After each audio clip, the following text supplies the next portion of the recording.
নমস্কার বন্ধুরা, আমি সুরজিৎ ফিরে এলাম আবার নতুন একটা গানের গল্প নিয়ে। আমরা জানি লতা মঙ্গেশকর এবং মোহাম্মদ রফি বেশ কিছুদিন একসঙ্গে জুটি বেঁধে গান গাননি রয়্যালটি নিয়ে কিছু ঝামেলার জন্য। তো আবার যখন তারা একসঙ্গে গান গাওয়া শুরু করলেন 1966 সালে, সেই সময় সবথেকে যে তিনটে গান ওনাদের পপুলার হয়েছিল তার মধ্যে সবথেকে বেশি পপুলার হয়েছিল যে গানটার গল্প আপনাদের আজকে শোনাবো।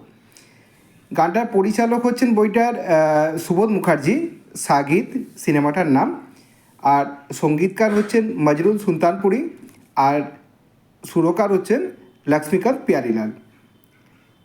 গানের কথাগুলো যদি আমরা একটু মন দিয়ে শুনি তাহলেই বুঝতে পারবো যেন নায়ক নায়িকা বিচ্ছেদের পরে পুনর্মিলনের কথাই বলা হচ্ছে গানটাতে, এবং এটা কোনো কাকতালীয় বা কোইন্সিডেন্স নয়।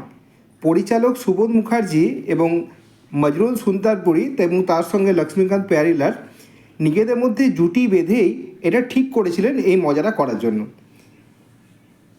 লতা মঙ্গেশকর এবং মোহাম্মদ রফিও ব্যাপারটা বুঝতে পেরেছিলেন, সেই কারণেই গানের রেকর্ডিংয়ের দিনে তারাও বেশ খুনসুটি করতে করতে মজা নিয়েই গানটা রেকর্ডিং করেছিলেন। গানটা সেই কারণে অসম্ভব জনপ্রিয় হয়েছিল এবং সিনেমাতে সিচুয়েশনের সঙ্গে একদম ওতপ্রোতভাবে জড়িয়ে গেছিলো।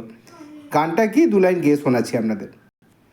ओ है ज़रा खफा खफा तो नैन यूं चुराए हैं कि ओ हो ओ हो ओ हो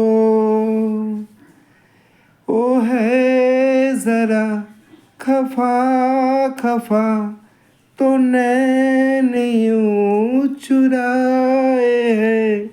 নমস্কার বন্ধুরা।